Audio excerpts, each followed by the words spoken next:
I'm so lonely, Mr. Lonely.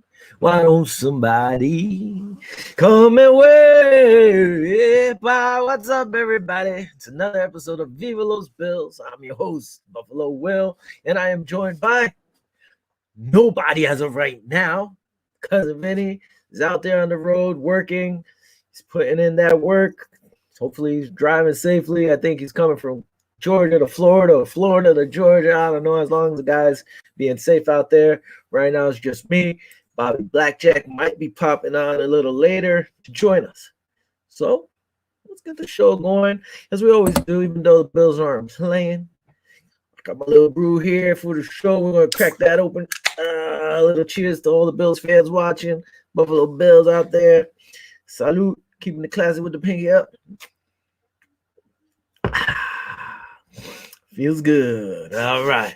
So let's get it going. Let's talk about the big game last Sunday. We haven't been on again. We always come on Thursdays, so we're a little late, but we're going to talk about it. I actually like the outcome.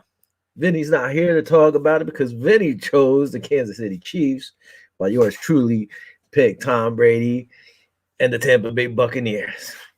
If I had to choose a team from the North or the NFC, it would have been Tampa Bay. One of my favorite teams back in the day with the big Buccaneer on the side and the creamsicle jerseys, like I said in the past. Anyway, that doesn't matter now. But I was rooting for Brady because, as we all know, I sip on that Kansas City haterade, not just because they beat us, but pretty much I don't like the attitude, even though, listen, Mahomes is a great player. Some of the plays he made, like when he was running, trying to avoid the tackles or the sacks and still was throwing the ball on point, diving in there and throwing that ball, and it hit the receivers to boot.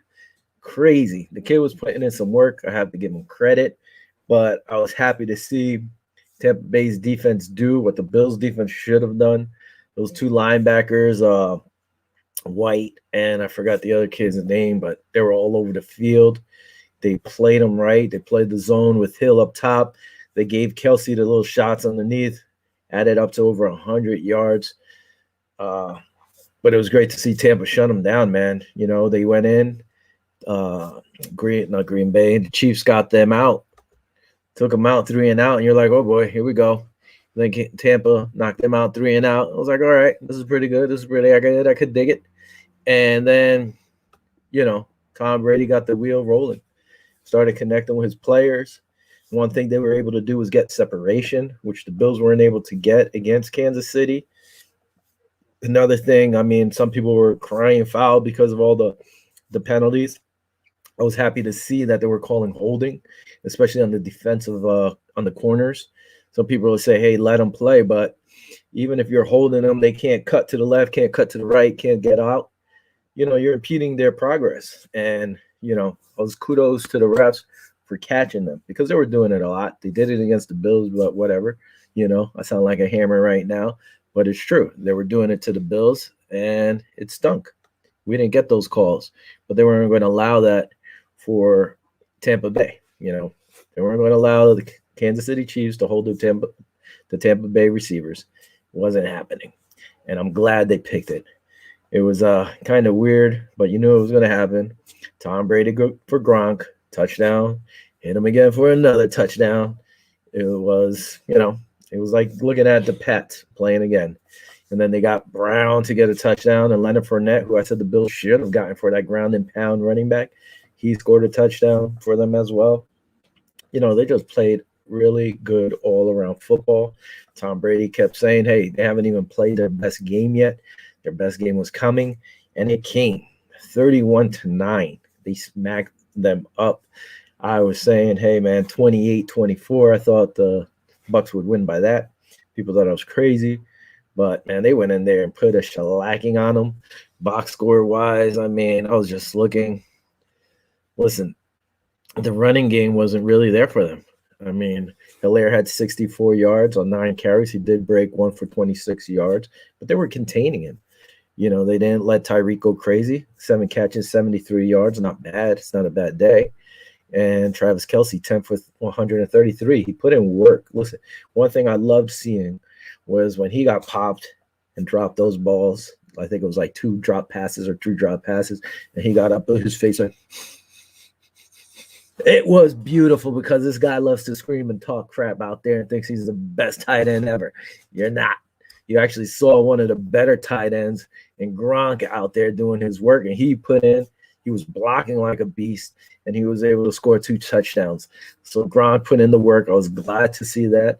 Mahomes' final score over here. I got to get to that. But I was just, again, seeing him all frustrated. He did go 26 for 49. 49 passes. Come on, man. That was ridiculous. They couldn't get nothing going. And he threw 2 picks, which was beautiful. I loved it. Brady went in there 21 for 29. The GOAT, 201 yards. Didn't have to go crazy, but he threw the difference. 3 touchdowns, 0 picks. This guy put in work. These guys picked them apart like he had to. They did what I said the Bills should have done or play that game. It was beautiful for me to watch. I sipped on the Kansas City Haterade. And being that they lost in the Super Bowl is even sweeter. So that's my take on it. Another thing was, listen, some of these passes he threw, like I said, running like a crazy man, just throwing it up. And he almost got the one guy in the end zone. It was freaking amazing. He almost got that. There should have been a holding call because he tackled, I believe, Jason Pierre-Paul on that one play. The official was looking right at it, didn't call it. There should have been a call. But, I guess at that point, they just wanted Kansas City to do something. But for him to get those passes to the receivers like he did was pretty crazy. It's almost like something Allen would do, but if Allen was doing it in the game, they'd be like, oh, my God, he's just throwing this up. What's he thinking? Don't throw it up and be crazy like that. But being that it was Mahomes doing it, it's okay. And the only thing, man, they could not say nothing wrong about Mahomes in this game. The commentators were always making excuses for him. Oh, his toe. Oh, his left tackle or right tackle is not here, so they had to adjust the line. Stuff everybody else has dealt with, but they were making excuses for this guy and why they were losing the way they were losing.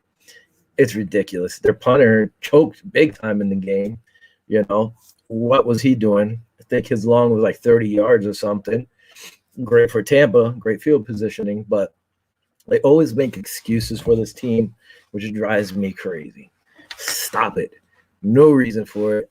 They play like everybody else, and you got to hold them accountable.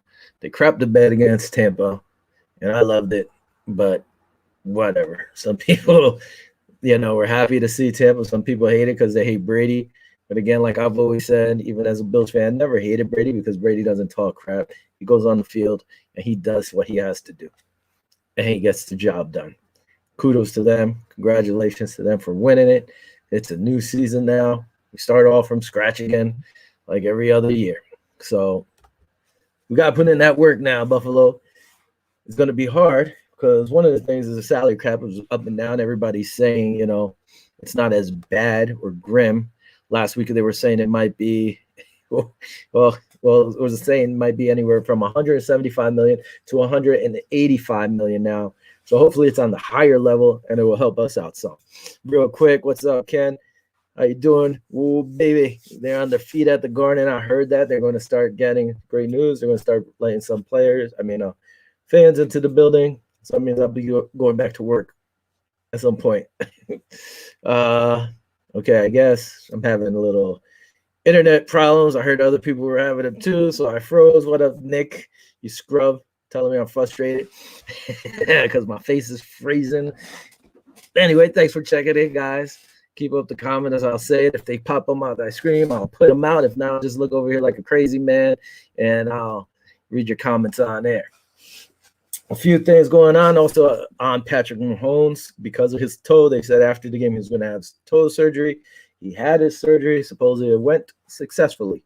So good for him. Hopefully he'll get out there, and there won't be no excuses when he's hobbling and he messes up and throws 2 interceptions. Another guy on the men's is Joe Burrow. Joe Burrow has been cleared to start light drills after his ACL and LCL surgery this season that took him out of the, he had to go get surgery. He didn't finish the year, but he put in some good work during the season. Over here, what we got? Who's this? Comes up as Facebook user. I don't know who it is right now. Sorry, but you're out there. Another guy commenting over here was it Kenny from the K show, which just finished. Thanks for chiming in, Kenny. What's up, Will, my friend? Yes, Kurt was having issues this evening as well. That's why I heard it, because I was listening to your show, and I tried to comment to, what was it, Marty, the new guy who joined the I-95 network with us. Red man injured, so that's not good. Panarin is injured for the Rangers. Listen, I'm doing the Bill show, and I'm getting Ranger updates. Thanks, Kenny. That's Ken Workington, caller at the Meadowlands Racetrack. So let's keep moving on real quick. Patriots, there's word. It seems like this year is going to be the year of the carousel of quarterbacks.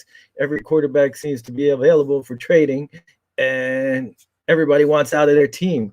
I don't know what the hell's going on here.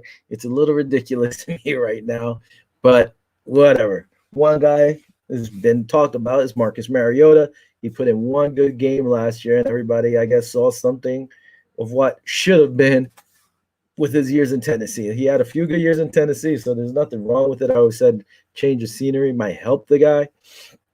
But there's rumors the Patriots might be interested in him. I don't know if I would like that, but if it's the Marcus Mariota who had a very good game this year, I don't want to see that. I want to see the Marcus Mariota who struggled. And I believe the Bills have a winning record against Marcus Mariota.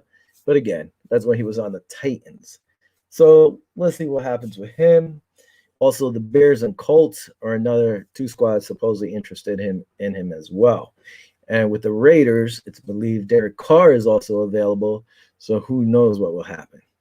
Let's get over here. Kenny wrote down, hey, Ken, I'm a huge fan of harness racing and a big fan of yours as well. Oh, look at that. Look at that swift kick. You got a fan. Unfortunately, I live in Maryland now, so I can't make the Big M as often these days. Well, Ken Workington and I, we worked together, man. I worked with him for 18 years, and I've known him longer. Great guy, swift kick, and he loves hockey. Big hockey fan. And so, look at that. Savannah Dad is struggling. Yes, I heard that, Kenny. He is struggling. You clown. Damn it, Ken, this is a Bill show, not a Ranger show right now. Thanks for the updates. I'm messing with you. What's this? You guys should do a segment while eating and judging Jersey City's best buffalo wings. That actually might be a good idea. So far, some of the best wings I've had around here is from a little bar. I think it's called the Fox and the Crow. I mean, they're small wings, but they're very tasty, and they cook them where they're nice and crispy. So that could be an idea, even though Vinny's out in Florida. So I would have to judge the Jersey City wings while he watches me eat them. But that is an idea. We could probably do it some way. Ken's over here saying swift kick that he's going to throw me into the damn box. This guy, he's stuck on a hockey show. I'm going to have to do a hockey show. My brothers talked about it. If we don't get in trouble, it's a possibility. Now, moving on, Broncos released AJ Oboye, which saves them about $13.2 million on their cap. And we're going to see more of these moves happening this year and sooner than later because of the cap. Once they figure out, supposedly they're waiting for the TV contracts to see what happens and how much money is going to be in the actual cap, which is going to kill a lot of teams. Some teams out there have a lot of money, like the Jets, the Jaguars. They're around $70 million each, and then it starts declining all the way down. Fred Kilmartin from the Cold Front Report posted a thing saying that, it might not be as bad as they say because there's different ways to negotiate and play around with the cap.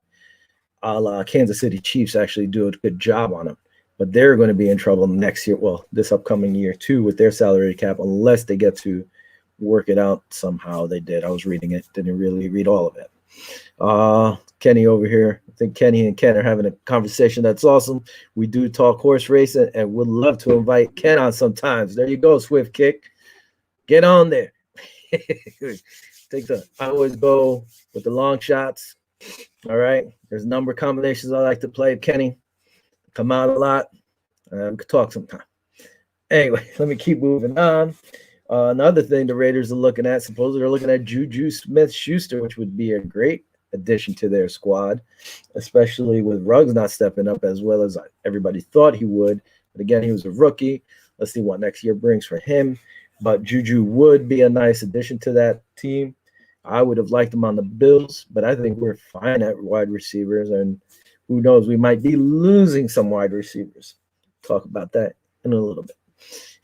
Yeah, got another bum over here talking. He should be on the I-95, what is it, Powerbomb wrestling show or whatever it's called. Some scrub Angelo over here telling he's going to powerbomb me.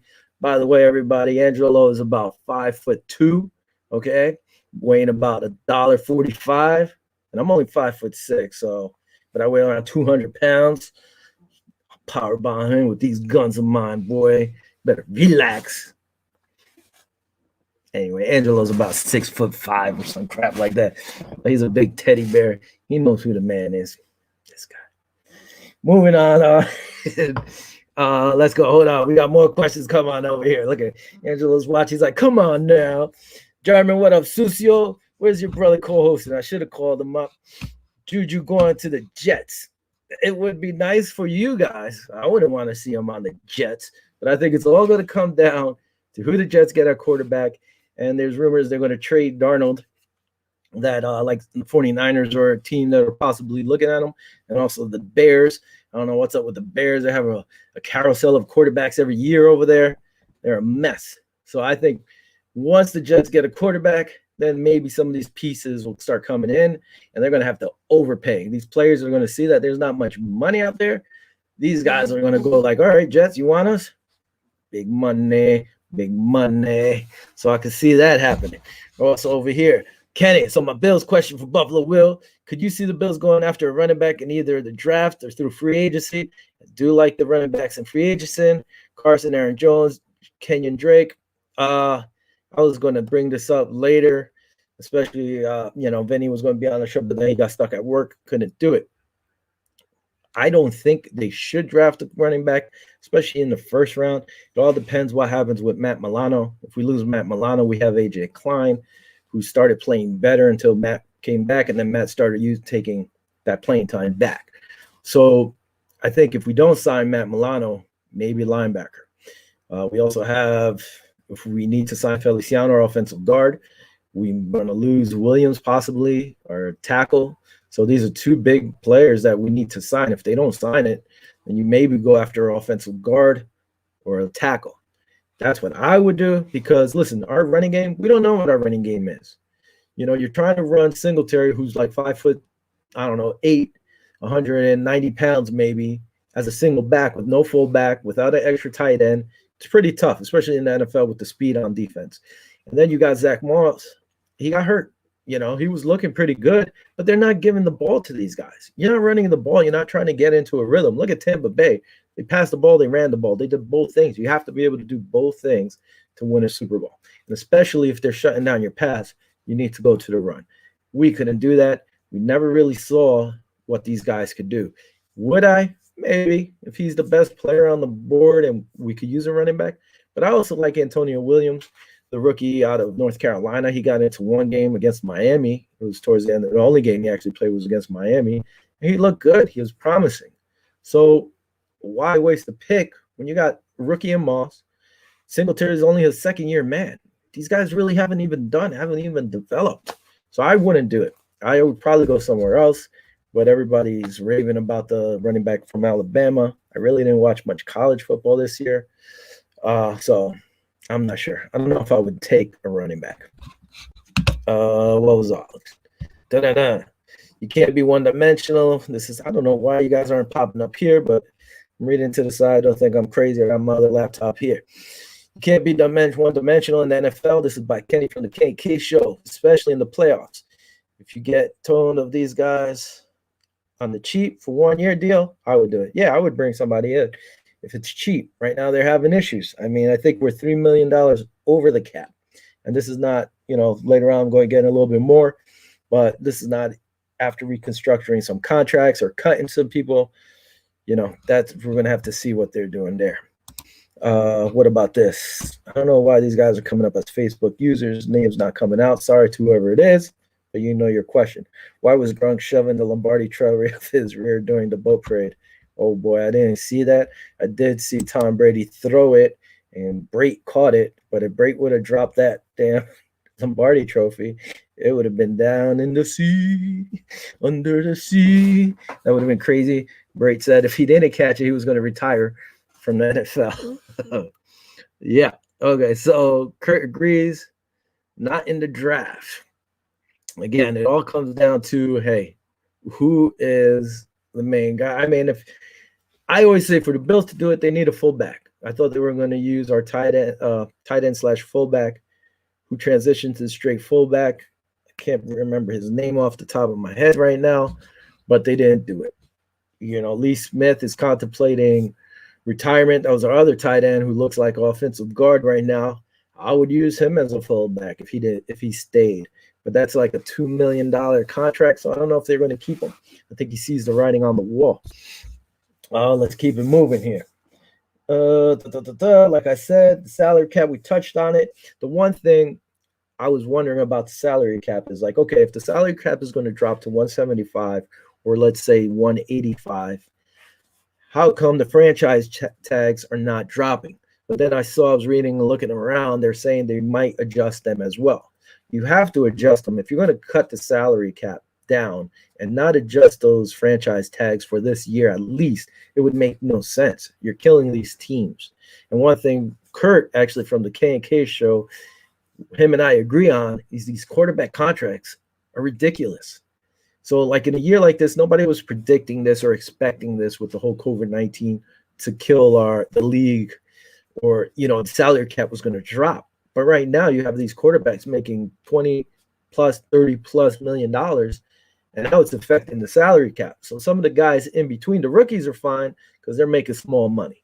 There's a few higher contracts, whether you be your cornerbacks, defensive ends, wide receivers or whatever. They're okay.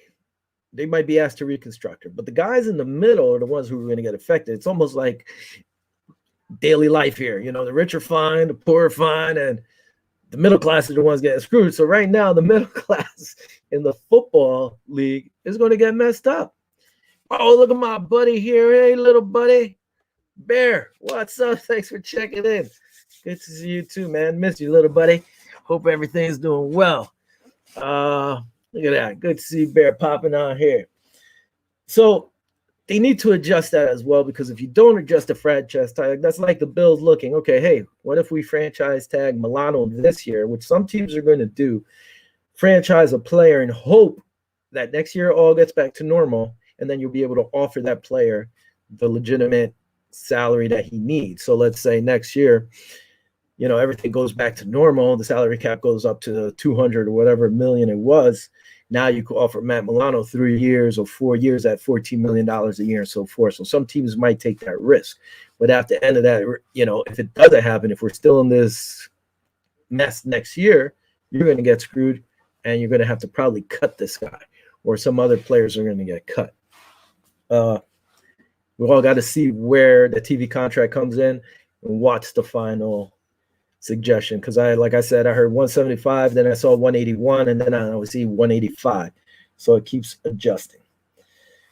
All right, let's see what else. Another guy, which I saw today, which kind of baffled my mind because I haven't been looking at the football news every day, but when I saw the Seahawks and Russell Wilson are having some marital bliss, not bliss, but conflict. I mean, it's a little crazy. So Seahawks management's upset with him for going on the Dan Patrick show, and I guess at one point he said he wasn't happy with getting hit as much as he has this year. And also he said, well, he isn't sure if he's available in a trade. So that was kind of just like throwing a little thing out there, see what happens, just to spark interest or whatever. But what happened was, I guess Seattle's manager heard this and they weren't happy with it. They're like, what the hell are you doing? Like, you don't want to be here? Why are you complaining about getting hit? Why are you putting our dirt out there? Everybody sees you were getting hit, but why are you putting this out there? You're not happy here now? And so forth. And this is another guy making big bucks. And, he's the face of their team. But we all know their team is bigger than the person in Seattle. So who knows? But now teams are calling them, seeing what they want, or, whether they're looking for Wilson, or if they are willing to trade Wilson, and so forth. So I don't know. It's crazy, man. to not just imagine Seattle not having Wilson. Rumors were already, front runners were, I think, the Cowboys, and I don't know if it was the Raiders or the Cowboys and maybe Bears or something. I'm like, it would be weird to see him not there. Now, this week we had some sad news around the league. One of the great time coaches who never got to, I believe he never won a Super Bowl, was Marty Schottenheimer. And one thing I did forget was that Marty actually started his career with the Buffalo Bills. You know, big Marty right there. He passed away at the age of 77. He's been battling Alzheimer's. I always mess that one up. Alzheimer's since 2004. He was actually a member of the Bills AFL Championship in 1965. And that's him over there in the corner pointing. You know, he spent 4 seasons with Buffalo. He was drafted in the AFL draft by the Bills in the 7th round with the 56th pick. You know, Marty was that guy who always got to the dance, but he couldn't get it done, sad to say. Much respect to him. I always liked him as a head coach. May he rest in peace, and condolences to his family. But like I said, he was part of the Bills Mafia or Bills team long time ago in the AFL years as a backup linebacker. And I believe he made it to the All-Star team in the AFL as well. So it was pretty – I liked watching him, especially like those Kansas City years and the San Diego years. He always, was a good coach. Talking about good coaches, this year, this man was awarded Assistant Coach of the Year, Brian Daboll. As everybody knows, I have a little mixed feelings about Brian Daboll here. To me, he had a great regular season. And then in the playoffs, he kind of veered off. Some of the play callings he was doing kind of went a little softer or south, stuck too much to the pass, didn't implement the run enough. But either way, he had a great year. He helped his offense put up numbers they haven't put up before. He was up there for possibly San Diego coach. He didn't get it, so he stuck with the Bills. Well, good for him coming back, and hopefully we'll get this ball rolling again like we did this year and just add more to the run game and get that going. What else we got here? Quick things. Now, I keep seeing about possible casualties for the Bills. One of the possibilities was this guy brought up, Mario Addison. He's 34 years old. If the Bills cut ties with him, they'll save $6.1 million. Personally, I like Addison. I got to talk to Vinny. Maybe we'll do next week's show about who we would cut or who we would keep just to see it like salary cap wise. Personally, I think Addison was one of our best defensive ends this year. Even though I think Jerry Hughes' stats or percentages were higher than Addison's, but Addison to me provided more pressure than Hughes. He was all over the field, and he led the team in sacks, I think only by half a sack or something like that, which isn't too crazy. Now, another possible cut, which was brought up, is this man, Mr. Brown. Smoke. He didn't get to play much of this year because of injuries, but he's 31 years old. If they cut him, they will save $7 million. Now, I don't know if they have traded on how much dead money they would have or if they would have any at all, but this is another guy, man. He's been good to us. Yeah, Diggs came in this year, took his spot. He was plagued with injuries, I believe COVID too, so he struggled. He put in work, and he's a very valuable asset. The problem is Gabriel Davis stepped up. So Davis could possibly take Brown's spot. And in the playoffs, I know he was only 2 weeks in against Kansas City. He really didn't do much. He wasn't there. So would I like to see Smoke gone? No, I'd like to keep him unless they're going to trade him and get something we need with another player or position we need. But again, $7 million is pretty, especially with the cap. If we're strapped like they're saying we are, $7 million is pretty nice. Got a comment over here. Bam. John Browns would be a good fit in Green Bay. If healthy, he could be a great number 2. Yeah, there was a rumor that, somebody said, hey, Smoke, it was great to have you on the squad. Let's see what the future holds. And I think he said, "Hey, let's see what happens, what the future holds." And it was believed it was possible Atlanta would be a spot for him. So who knows? I also agree with you. Gabe Davis is a sneaky good up and coming wide receiver. Yeah, man. I'm glad you agree, man, because he put in some work. He was up there with rookie wide receivers, and he didn't play as much once Brown came back in those games. But when it was just him and Diggs and Beasley, he looked good. He has very good hands, and he's got speed too, and he's just learning. Again, it's rookie year, so just imagine next year he should take that next step. Hopefully, he skips the whole sophomore slump. Another guy they're talking about possibly getting rid of, well, I hope not either, is this guy, Vernon Butler. Vernon Butler is one of our better defensive tackles. I know Star Latulier comes back. Vernon, the one thing I like about him, he's only 26 years old. If they cut him, they'll say 6.8 million. I'd rather not see that. I'd rather keep this guy. Star Latulier, I think he has one more year on the contract, if I'm not mistaken. And he's older. So this guy could slide into his spot after Star either leaves or takes less money. We also have Oliver. Personally, I like Oliver, but I would probably move Oliver to defensive end. All our defensive tackles are pretty small, and it's frustrating to me because they're not stopping the run like they should. So this guy sitting in there, let's say Star comes back. Now you got Vernon, Star. Star will help him. Star is good with stopping the run. So he'll teach Vernon what to do, hopefully, to get into that position to slow down the run. We need to slow down the run. That's why I say, hey, if there's a guy in the draft that weighs 340, 350 plus defensive tackle, take him. I'm not saying in the first round. Pick that guy up. There's a free agent who weighs over 350 pounds. Take him. Look at those big boys that Tampa had over there. I think it's number 50 or something like that. Defensive tackle. Big boy. You need those big bodies to keep them off. That need two guys on them. This way it frees up somebody else as one-on-one. You need that. You need it. Sad to say, somebody brought this guy up, and I was like, what? You're going to bring up Cole Beasley? Cole Beasley? Listen, it wouldn't even really be worth it. Cole Beasley's 32 years old. He was one of our best players, especially on third down. They're saying, well, you could get rid of Cole Beasley and save $4.3 million. Why? He was one of our best receivers. He is our best receivers in the slot. I would not get rid of Cole Beasley. And by the way, Cole Beasley is the only player in the NFL right now with 325 plus receptions and 0 fumbles over the last 5 seasons. That's insane. He is the only player with less than 2 fumbles. How could you get rid of a player like that? That's ball security, and this guy's catching the ball in the middle. He's taking those pops, getting hit. How would you get rid of Cole Beasley?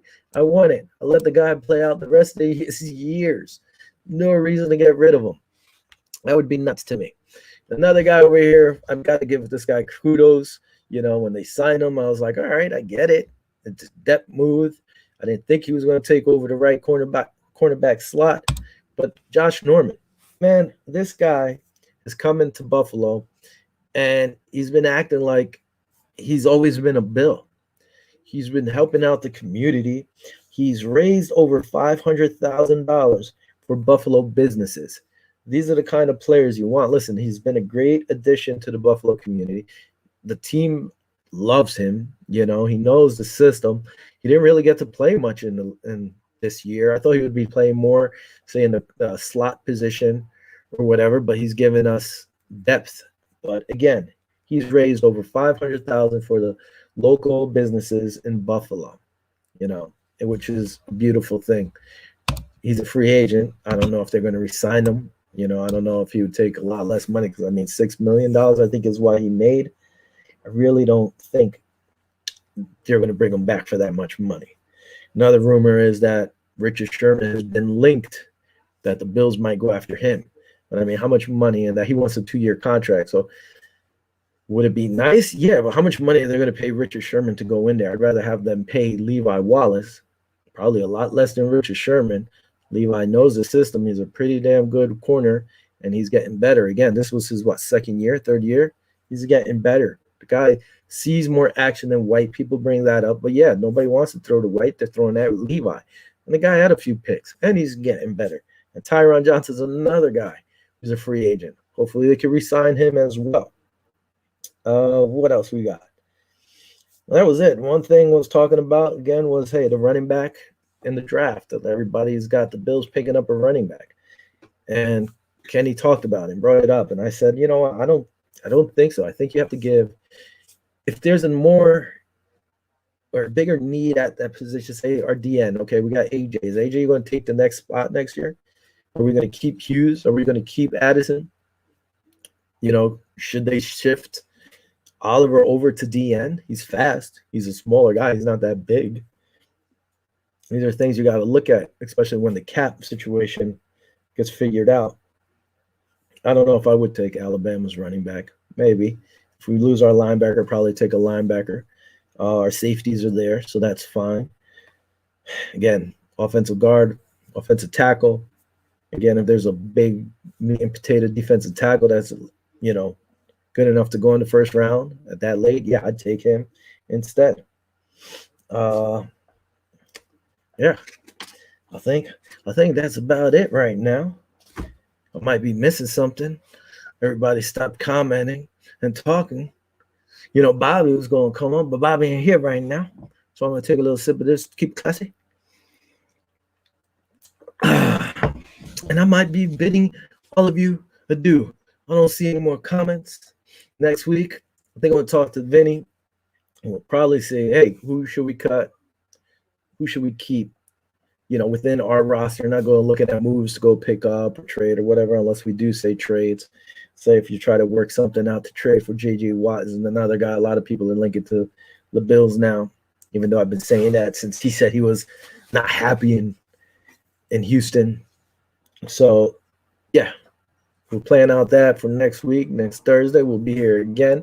Hopefully, Cousin Vinny will be joining us. Thanks for everybody who commented.